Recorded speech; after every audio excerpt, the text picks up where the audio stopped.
Welcome everybody to Upton Hall School.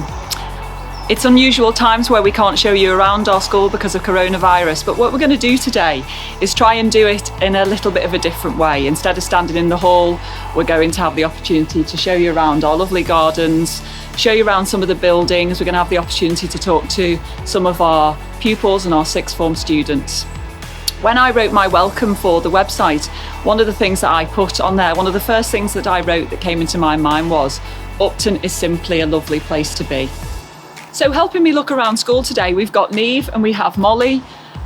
Neve is in year 7, so she is just coming to the end of her first year with us. And Molly, just before we closed the school, Molly was voted as our new head girl, and she's going to be a wonderful head girl. She's bright as a button, really dedicated to all of the things that Upton offers. She's Upton through and through. So we thought it would be more interesting if Neve and Molly walked around with me and asked me some questions about the school today. Why is Upton different to other grammar schools? On the Wirral there are 3 girls' grammar schools. I think parents are really, really fortunate at the quality of education that's on offer to girls. I suppose why we're different is we're the only girls' grammar school that doesn't have grammar school in our name, but we're a grammar school in every sense of the word, in that we are a selective school. The pupils have to sit an entrance exam in order to come. And I suppose the biggest difference is we're the only all-girls faith school. And for me, what is so important about being a faith school is everything that we do in school is, particularly the pastoral element of school and the ethos element of school, is all to do with the teachings of the Bible, and it's to do with living our lives in a way that God would expect. And I think that is really, really important in today's society, where so many people are led by what they look like, how much money they earn, what they do. I think so much of society these days is not about giving people a sense of self and well-being. And for me, a Catholic education is all about that. Are you a convent school? We are often called Upton Hall Convent. We still see it. I get letters regularly where people write to me and they address the letter to Upton Hall Convent. A convent is where nuns live, and Upton was a convent for a long time. But there's no nuns that live at Upton anymore. We have involvement in nuns. One of the nuns who is based in London has big involvement with the school, Sister Brenda, and we have involvement with local nuns that live in Birkenhead, but they don't actually live in the school anymore, so we're not a convent in the way that we were. And do you only accept Catholics? Absolutely not, and that's another myth of the school, and often I will talk to people who say, oh, I didn't apply to Upton because we're not Catholic, so I didn't think my daughter would get in, and that obviously makes me very sad. You don't have to be Catholic to come to Upton. When you look at the admissions criteria, it is on the preference that if you're Catholic you will get into the school first if you reach the required standard. However, the school is a different percentage of Catholics in different year groups, and probably overall we're probably about 67% Catholic. But different year groups have different percentages of Catholics. In some year groups it's 50-50, in some year groups it's 60-40, so no, you absolutely don't have to be Catholic to come to Upton. What would you say the ethos is like at our school? So Upton Hall School, it's called Upton Hall School FCJ. We are a religious community school, which means we were founded by a religious community. Actually, 200 years ago, the FCJ Society was founded in France. And that society has 6 very clear values that run through everything that we do in school. And they are excellence, dignity, companionship, justice, hope, and gentleness. And if you walk around school, you will see those 6 values everywhere. And I think they really summarise everything that we're about. So if you go into a lesson and you're talking about doing your best, the teachers will weave into the lesson this idea of excellence. Obviously companionship is an obvious one, because everything we do, we're doing with one another. the relationships between the staff and the pupils at Upton is really second to none. And one of the things that's been lovely about the school closure is how tightly knit that we have all still remained, and that's because it all comes from a deep sense of how much we all care about one another, no matter who you are in the school. And so our ethos, again, it's a very Christian ethos. I've talked about that. But those things, whether you're Catholic, whether you're not, can be woven into everything that we do. So here we are in the Mary Garden. The Mary Garden is a little piece of land that's behind the sports hall, and we developed this space in about 2014, and we just planted it with some more shrubs, and we put some seating in for the pupils to come, just another place to quietly contemplate, really. So we thought it was a nice place that I can ask Molly and Neve some questions about what it means to be an Upton pupil. So Molly, I remember when you joined the school, I came to visit you in your primary school, and I can see you all the way throughout school and the different things that you've done. So you're a perfect person, really, to tell somebody who's looking at Upton as a potential place to come to school. What does it mean to you to be an Upton girl? It definitely gives a sense of community, and you're sort of joining a family-like environment, and you have a sense of pride with everything you do for Upton, and you grow really fond of everything to do with Upton. Like, over time, I know at first the uniform seems a bit green, but over time you really end up loving your green blazer and missing it when you can't wear it anymore. And I definitely think, especially when you go to mass and things like that and you meet people who used to come to Upton, everyone has such fondness of being part of the community. How about you, Neve? You've just come to the end of your first year. You've spent some of it in school alone. Tell me what it means to you to be an Upton pupil, and if you were in year 6 or if you're in year 5 now and you were trying to decide where to go in the future, what would you say to a year 5 pupil about them choosing Upton? Well, I feel when I was looking at the schools, I felt that Upton had more of a ethos, and when you asked a teacher for help, they were always there and they would help you, even if it was with work or if it was just with your friends and you home or anything that you needed help with. They're more than teachers, they're like family and parents that just are there to help you.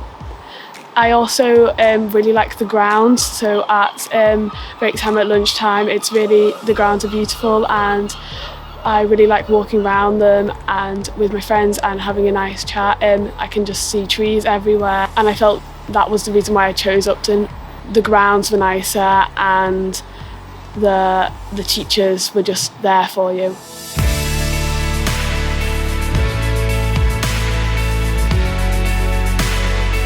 I've noticed throughout my time at Upton that there's a real dedication from teachers to keep us engaged in learning. How much planning on your behalf goes into that? That's a good question. I think the answer to that is a lot of planning goes into that. I know when I was a teacher, teaching a full timetable myself, that the biggest thing that I always thought when planning my lessons was, if this was my child in this lesson, would it be good enough for my child? And of course the answer was always yes. And as I've gone through my time, I was a curriculum deputy at Upton, now as the head, the biggest question that I will ask staff is, is this good enough? If this was your child's lesson, is it good enough for them? And one of the things that I promise parents is that that's the way I look at it.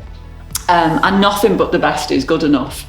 And I remind everyone again of our school motto of, whatever you do it really, really well. So in answer to your question, we are always looking at how we develop different teaching techniques at Upton. The staff, I'm so lucky that we have such a dedicated staff. They all love teaching as much as I do. And I would say we put a lot of effort into professional development. We have a teach meet every half term, which is where all of the staff get together, and they basically showcase different ways that they teach things, and we encourage each other to watch each other's lessons and to try things out. So I suppose my utopia is that no matter what lesson a pupil goes into, they will really, really enjoy it. And I can think of nothing better than when a pupil is trying to pick their options. So they're in year 9, they're trying to decide what to do. Really, how it should be is that they really struggle to choose what to do, because they love everything. Everything's taught so well. They love everything that they do. It's a really difficult decision to make, but and they have to make it. But that's the ideal for me.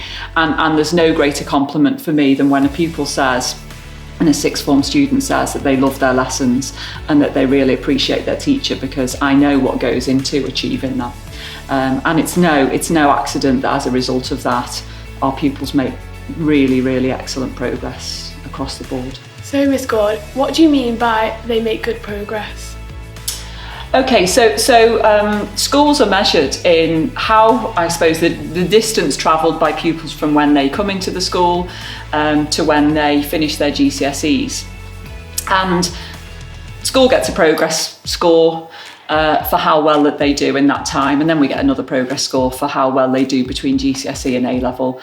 And consistently Upton scores highest in terms of progress, and we're really, really proud of that, because what that shows is that every pupil, no matter what, no matter their starting point, does brilliantly. So we have pupils at Upton that achieve 3 grades higher than their contemporaries around the country, and then would be expected to achieve. And I think that is testament to the teaching that we've talked about, how well the staff get to know the pupils, how much time they put into personalising their learning to all of the pupils, and knowing their skills, knowing kind of the things that they can do to get the most out of them. How does the application process work? So around this time of year, over the last few months, parents can fill in an application form. The application form is online. And they send it in. If your child is baptised Catholic at that point, you submit that as well. And then the entrance exam, and this is currently, and obviously at the moment, things are changing, but generally this is how it works. So the entrance exam takes place in the first half term of the year. They are sent off, they are marked, and we receive them back and we send them out just not long before October half term. And then around that time, parents fill in their preference form for the local authority, and then the local authority process everything to do with applications, and then they inform parents early March whether they have their preference. The entrance exam consists of 2 papers. You will both know, because you've both done those 2 papers. They are verbal reasoning papers. There is a set standard that pupils must achieve, and then the local authority, they work out who gets in order of the admissions criteria. Miss Gaunt, where can parents find out more information about the school? Okay, so there's lots of information on the website. One of the things that we're always doing is trying to make our website as informative as possible. We also have a Twitter page where we put good news stories as often as we can. We have an Instagram page and we have a Facebook page. I suppose all of those forms of social media that these days are so important. But I would say the main way that you can find information is on the website. And of course, if there's anything that people need to know and the information is not on there, then we have a great team of staff in the office. And obviously I've mentioned the teaching staff, and your questions can always be answered by a simple phone call. So I thought a good place to finish was in our school chapel, which is at the very heart of our school, and it's central to everything that we believe in and everything that we do at Upton. So if you have anything else that you need to ask about the school, if there's anything that you haven't seen on the video today, looking at our pupils and our sixth form students and some of our wonderful staff, then please feel free to get in touch or to have a look on the website, and if there's anything there that you can't find, I'm sure that we can answer it for you. We love Upton. We think it's a fantastic place to be. We think it's a fantastic place for your children, and indeed my children also grow up here. So please, what we'd love to do is for us to be able to make our Upton your Upton as well. Thank you.